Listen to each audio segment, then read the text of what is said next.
Vanasthalipuram సామానగర్లోని Narayana college students అయితే అసభ్యంగా ప్రవర్తిస్తున్నారని చెప్పేసి అక్కడి కాలనీ వాసులు అయితే ఇక్కడ పోలీసులను ఆశ్రయించడం జరిగింది. గత 2 సంవత్సరాల నుంచి కూడా వాళ్ళు ఇలాంటి అసభ్యకరమైన మాటలకి గురవుతున్నాం. చదివేది ఇంటర్ అయినప్పటికీ కూడా వాళ్ళు ఎంతో అసభ్యంగా మాట్లాడుతున్నారు. కనీసం ఇంట్లో ఉన్న వాళ్ళకి కూడా మాకు ప్రైవసీ లేకుండా పోయింది. అదేవిధంగా మాకు ఇంట్లో కూడా ఫ్రీడమ్ లేకుండా పోయింది. బాల్కనీలోకి వస్తే చాలా అసభ్యకరమైన పదజాలంతో పిలుస్తున్నారు. అదేవిధంగా పేపర్ రాకెట్స్ వేయడం, లేజర్ లైట్స్ వేయడం, ఇలాంటి దారుణమైన పనులు చేస్తున్నారని చెప్పేసి కాలనీ వాసులు అయితే వాపోతున్నారు. మరిన్ని విషయాలు మనతో పాటు కాలనీ వాళ్ళే ఉన్నారు.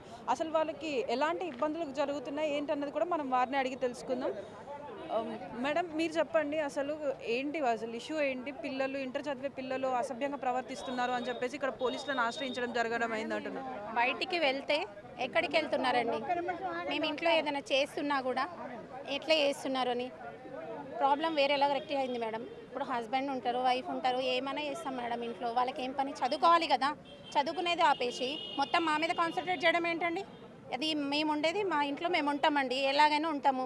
అట్లానైతే మేము వాళ్ళలా బట్టలు ఇప్పుకొని తిరగట్లేదు కదా. ఎందుకు మాట్లాడాలి అట్లా? మేము వాళ్ళ ఏజ్కి మా ఏజ్కి ఎంత వేరియేషన్ ఉంది.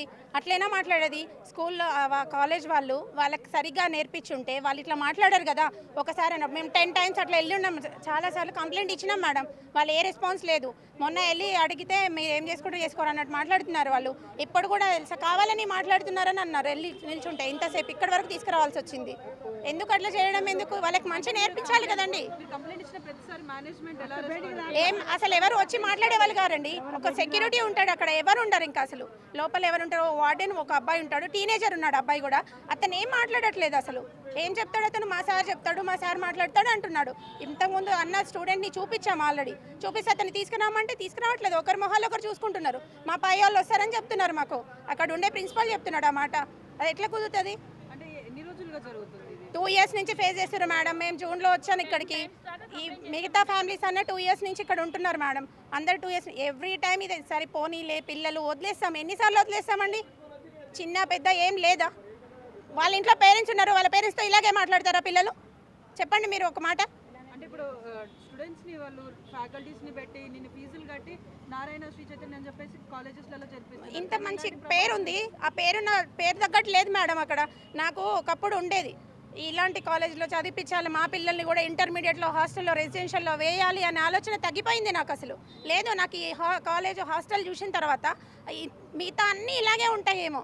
ఎందుకు మేడం ఇట్లాంటివి పెట్టుకొని పిల్లల్ని పాడు చేయడమే కదా. మంచి అనేది నేర్పించినప్పుడు ఎందుకు ఈ కాలేజ్? లేదు మేడం, చాలాసార్లు కాలేజ్ వాళ్ళకి చెప్పినాము. ఇక్కడి వరకు రావడానికి రీజన్ అంటే దాటిపోయింది, అందుకని ఇక్కడ వరకు వచ్చాం. పోలీసులు కంప్లైంట్ తీసుకున్నారు మేడం. వాళ్ళని ఎవరైతే స్టూడెంట్ అన్నారో వాళ్ళని తీసేస్తామని ప్రిన్సిపాల్ మిగతా వాళ్ళు చెప్తున్నారు మేడం. ఒక స్టూడెంట్ని తీసేస్తారు, తన ఫ్యూచర్ ఏంటి అని ఆలోచిస్తాం కదా మేడం మేము కూడా. ఎందుకు అట్లా అనేసి కాకుండా అందరికీ భయం చెప్పండి. భయం వాళ్ళు వినేలాగా చెప్పండి. అంతేగాని ప్రాబ్లమ్ని సొల్యూట్ చేయడం అంటే ఒక బాక్స్ కొట్టిస్తాము ఏం బయటికి కనిపించకుండా అంటే అది ఎలా కుదురుతుంది? అక్కడి నుంచి అసలు కాలేజే తీయాలి మేడం. మొత్తం ఫ్యామిలీసే ఉన్నారు. అటుపక్క ప్రాబ్లమ్ సొల్యూషన్ చేసుకుంటారు, అటు సైడ్ అయితే ఇటు సైడ్ పడ్డారు, ఇటు సైడ్ అయితే మరి ఎటు సైడ్ వెళ్తారు? ఇంకా మాకు ఈ ఫేస్ ఉంది మేడం, అవతల ఫేస్ ఉంటుంది కదా, ఆ ఫేస్లో కూడా ఫ్యామిలీస్ ఉన్నారు. అక్కడ కూడా ఇష్యూ స్టార్ట్ అయింది ఆల్రెడీ, మీరు తెలిసి ఉంటుంది చూడండి. దాని ముందు ఇంకొక కాలేజ్ ఉంది, ఆ కాలేజ్ పిల్లలు కూడా అంతే. మేము బయటికి నడుచుకుంటూ వెళ్తుంటే ఇదే మాట్లాడడం ఏంటి? ఏం మాట్లాడతారో వీళ్ళు అని భయపడాలా మేడం మేము? మీరు చెప్పండి, అసలు మీరు ఎలాంటి ఫేస్ చేశారు? మేము 4th floor లో ఉంటాం మేడం. వాళ్ళ ఆపోజిట్ బాత్రూమ్ డ్రైయర్ వేసుకుని ఇంచుని చూస్తారు. మేము బాల్కనీలోకి వెళ్ళడానికి కూడా ఇబ్బంది పడతాం. అసలు 2 years అయింది మేము కొనుక్కుని. ఆ పక్క ఫ్లోర్ ఎందుకు తీసుకున్నామని బాధపడుతున్నా. మా పిల్లలు ఇప్పుడు ప్రజెంట్ చిన్న వాళ్ళే, రేపొద్దున పెద్ద అవుతారు. ఇదే సిచ్యువేషన్ ఫేస్ చేస్తే మేము ఉండాలా, అమ్ముకుని వెళ్ళిపోవాలా ఇల్లు? ఏం రెస్పాన్స్ కాలేదు, అస్సలు రెస్పాన్స్ కాలేదు. 2 hours వెయిట్ చేసాం వాళ్ళ గేట్ దగ్గర. మేము నైట్ 12 o'clock వరకు ప్రిన్సిపల్ సార్కి ఫోన్ చేస్తే ఫోనే రెస్పాన్స్ లేదు. ఆయన అందులో వర్క్ చేసే వాళ్ళు చెప్తున్నారు చాలా అసభ్యంగా ఉన్నాయంట పిక్చర్స్. వాళ్ళు ఏం చెక్ చేస్తారో మాకు ఎలా అన్నీ ఉంటాయి madam. Study hours evening 5 o'clock అయితే మొత్తం ఇట్లా విండోస్ అన్నీ ఓపెన్ ఉంటాయి మేడం. ఒక్క కిటికీ ఉండదు, దానికి ఏ అడ్డు అదుపు ఏది ఉండదు. ఇట్లా గబ్బిలాలా నిల్చుంటారు ఆ విండోస్కి మొత్తం. అసలు విండోస్కి డోర్స్ ఉండవు మేడం, అసలు ఓపెన్గానే ఉంటాయి. బాత్రూమ్ వాళ్ళు డోర్ తీసుకొస్తే మా విండోకి కనిపిస్తుంది, కిచెన్ రూమ్లోకి డైరెక్ట్ కనిపిస్తుంది. అసలు బాల్కనీలోకి వెళ్ళి బ్రష్ చేసుకోవాలన్నా ఏదో కామెంట్ చేస్తారు, ఎప్పుడు వచ్చారు, ఎక్కడికి వెళ్ళారు, అన్ని క్వశ్చన్స్ అడుగుతూ ఉంటారు, కామెంట్ చేస్తూ ఉంటారు. పిల్లలకి ఎందుకు వెళ్ళి ఆడుకోవాలంటేనే భయం. దాదాపు ఒక 10 సార్లు కంప్లైంట్ చేశారు కదా, సో అంటే పేరెంట్స్ ని పిలిపించి కానీ మాట్లాడించడం అసలు ఏ రెస్పాన్స్ లేదు మేడం, ఏ రెస్పాన్స్ లేదు. నైట్ 10:30కి ఇష్యూ అయింది, 12 o'clock వరకు వాళ్ళు గేట్ దగ్గరే ఉన్నారు. మొత్తం అందరం 50 మంది దాకా ఉన్నాం. అసలు ప్రిన్సిపల్ సార్ బయటికే రాలేదు. అసలు డోర్ లాకేసుకుని ఉన్నారు మేడం. గేట్ ఉంటుంది కదా మేడం, అది లాక్ తీసుకొని వెళ్ళిపోయారు. అసలు అక్కడి నుంచి వెళ్ళిపోయారు, ఉండట్లేదు. ఈవినింగ్ నైట్ మీరు చెప్పండి, అసలు మీకు ఏ విధమైనటువంటి ఇబ్బందులను ఎదుర్కొంటున్నారు? అక్కడ మేము 2 years నుంచి ఉంటున్నామండి. 2 years నుంచి ఒక 10 times కంప్లైంట్ చేసినాం. అది కూడా ఒకసారి ప్రిన్సిపల్ సార్ గారికి ఇన్ఛార్జ్ వాళ్ళకి చెప్పినాం, ఇది ప్రాబ్లం అవుతుంది, పిల్లలు నైట్ టైంలో లేజర్ లైట్స్ కొడుతున్నారు, చిన్న చిన్న పేపర్ల మీద డ్రా చేసి గలీజ్ బొమ్మలు డ్రా చేసి రాకెట్స్ వేస్తున్నారు. ప్రతిరోజు ఈరోజు మార్నింగ్ కూడా ఆ సీసీ కెమెరా నోటీస్ చూస్తే అర్థమవుతుంది. ఆ రాకెట్లు వేయడము, ఆ కిటికీల పక్కబండి పెద్ద పెద్ద చాట్ల మీద గలీజ్ బొమ్మలు వేసి స్టిక్ చేయడము, ఇవన్నీ జరుగుతున్నాయి.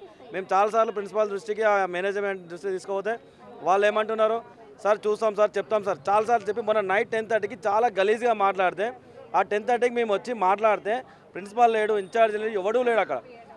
ఉన్న వార్డెన్లు ఇద్దరు చిన్న పిల్లల్ని పెట్టి, మినిమం ఇంటర్ డిగ్రీ అయిపోయిన 2 పిల్లల్ని పెట్టి వాళ్ళని పిలిపిస్తాం పక్కనే ప్రిన్సిపాల్ ఉంటాడు, వాడు ఇంతవరకు రాలేదు అని చెప్పి మేము ఆడే కూర్చుంటే 1 o'clock వాళ్ళు నైట్ లాగేసుకొని వెళ్ళిపోయినారు. వీళ్ళందరూ ఒక 50 మంది మేము అపార్ట్మెంట్లో అందరం కూర్చొని ఏంది ఇదేనా, వాళ్ళు ఏం చెప్తున్నారు, మీరు ఇదేనా పద్ధతి, పిల్ల ఈ రోజు ఇంటర్మీడియట్ స్టేజ్లో వాడు ఇట్లా తయారైతే రేపు పొద్దుగాల బయట ఏం జరుగుతున్నాయి, ఇవన్నీ జరుగుతున్నాయని తీసుకోపోతే వాళ్ళు మాట్లాడరు, మేనేజ్మెంట్ని పిలిపారు. వాళ్ళు వచ్చి స్టేషన్ కాడికి వచ్చి వెళ్ళిపోయారు. వాళ్ళు ఇప్పుడే మేము ఓని చెప్పుకోవాలి మా బాధ. ఈరోజు పిలవట్లేదు మేడం, స్టూడెంట్ని కిందికి పిలవట్లేదు, ప్రిన్సిపాల్ రెస్పాండ్ కావట్లేదు. అసలు ఆడ 450 మంది స్టూడెంట్స్ ఉన్నారు, ఒక్కొక్కటి దగ్గర 2 లక్షల ఫీజు తీసుకుంటున్నారు. కానీ వాళ్ళు చెప్పేది ఏంటి మేడం, ఇంత ఫీజు తీసుకొని ఒక 2 వార్డెన్లు లేరు, ఒక క్వాలిఫైడ్ వార్డెన్ లేడు, ఒక సెక్యూరిటీ కూడా కరెక్ట్ లేదు మేడం.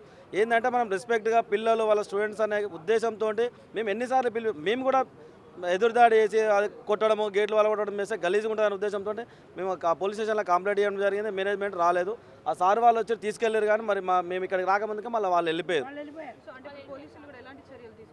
చెప్పింది నైట్ మేడం, ఇప్పుడు పిలిపించారు, వాళ్ళు ఏం మాట్లాడారో మాకు ఏం తెలియదు, మేము వచ్చేసరికల్లా వాళ్ళు వెళ్ళిపోయారు. అందుకనే మేము ఇదంతా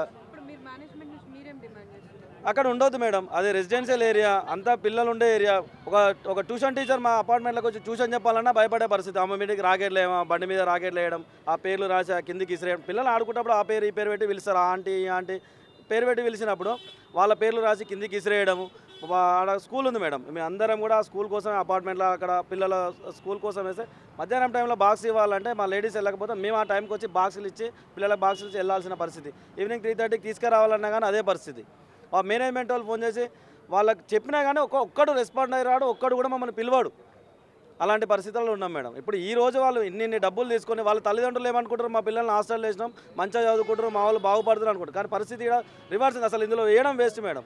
అసలు ఒక్కొక్కసారి ఆ పిల్లలు అదే ఎందుకు రా మీరు ఇట్లా ఎందుకు చేస్తున్నారు ఒకవేళ అడిగినా కానీ టవల్ ఇప్పి చూపించడం, ఇన్నర్ వేర్స్ ఇప్పి ఇట్లా తిరిగేయడం, ఇలాంటి దరిద్రం జరుగుతుంది మేడం. ఇట్లాంటి కాలేజీలో ఇట్లాంటి మేనేజ్మెంట్ ఉన్నప్పుడు దేశం ఏం బాగుపడతారు, పిల్లలు ఏం బాగుపడతారు మేడం.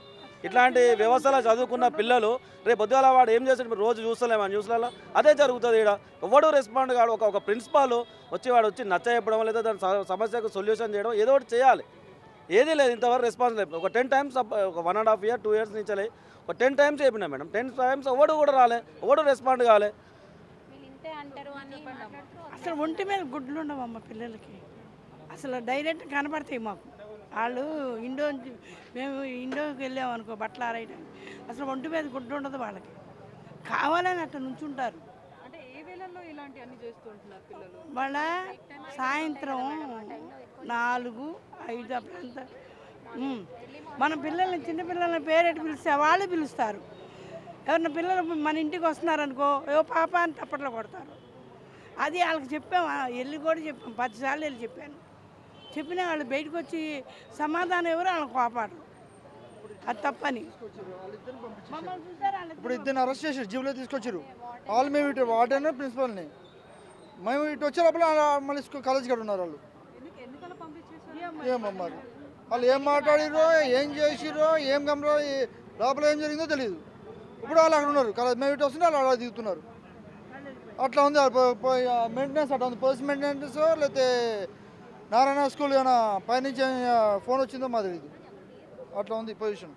సో చూస్తున్నారు కదా, ఇళ్ళ మధ్యలో కాలేజ్ పిల్లలు చదువుకుంటారని ఒక ఉద్దేశంతో కాలేజీలకి పర్మిషన్స్ ఇస్తే వాళ్ళు మాత్రం ఇక్కడ ఉన్న మహిళల పట్ల అసభ్యంగా ప్రవర్తిస్తూ పేపర్ రాకెట్స్ వేయడం కానీ, అశ్లీలమైన ఫోటోలు ఆ పేపర్స్ పైన దింపి వాటిని రాకెట్స్ రూపంలో విసరడం, నైట్లో అయితే లేజర్ లైట్లు వేయడం, న్యూడ్గా నిల్చొని పిలవడం వంటివి ఇలాంటివన్నీ చేస్తున్నారు. దాదాపుగా 2 సంవత్సరాల నుంచి ఈ ఇబ్బందిని ఎదుర్కొన్నప్పటికీ మేనేజ్మెంట్కి మేము ఎన్నోసార్లు కంప్లైంట్ చేసాం. అయినప్పటికీ కూడా మేనేజ్మెంట్ ఎలాంటి రెస్పాన్స్ ఇవ్వలేదు. ఇవాళ మేము పోలీస్ స్టేషన్లో కంప్లైంట్ ఇచ్చినప్పటికీ కూడా మేనేజ్మెంట్ వాళ్ళు మళ్ళీ తిరిగి వెళ్ళిపోవడం జరిగింది. ఎలాంటి ఒక స్పష్టత అయితే రాలేదు. మాకు మాత్రం ఆ కాలేజ్ నుంచి విముక్తి కావాలి, ఆ కాలేజ్ అక్కడ నుంచి తీసేయాలి. ఎందుకు అనంటే ఇంటికి ఎవరెవరో వస్తూ ఉంటారు, ఇంట్లో ఉన్న వాళ్ళు కూడా ఎప్పుడు ఏ పరిస్థితులలో ఉంటారో కూడా తెలియదు. కానీ అలాంటి సమయాల్లో వీళ్ళకి బ్రేక్స్ ఇచ్చిన టైంలలో వీళ్ళు ఇలా అసభ్యంగా ప్రవర్తించడం వీళ్ళని ఎంతగానో ఇబ్బంది పెడుతుందని చెప్పేసి తెలుపుతున్నారు. కెమెరామెన్ కృష్ణతో Shravani, big TV, Hyderabad. For more videos like this, subscribe Big TV channel.